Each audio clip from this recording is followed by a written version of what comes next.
Medicine next to food, toxic chemicals not labeled. That's just a taste of the violations health inspectors uncovered at Valley restaurants this week.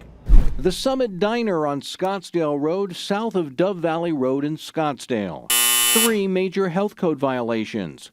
Cooked meatloaf next to raw chicken. Turkey, sour cream, and cheese not kept cold enough. A green pill bottle near food products. And the place with the most health code violations? Barrow's Pizza off Southern and Alma School Road in Mesa. 4 major violations. An employee not washing his hands long enough after handling raw sausage. Pizza sauce not held at the proper temperature. Toxic substances not labeled. And large pieces of food stuck in between fryer baskets. The restaurant is now on notice to clean up or could face legal action. Jason Berry for Arizona's Family.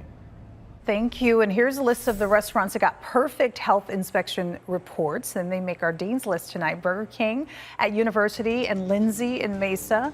Federico's Mexican Food at 43rd Avenue and Indian School in Phoenix. Standing Rock Cafe near Carefree and Scottsdale Road in Scottsdale. Couple more for you. The Safeway at Van Buren and Estrella Parkway in Goodyear. The Chipotle at Watson and Yuma in Buckeye. And the Subway at Queen Creek and Val Vista Drive in Gilbert.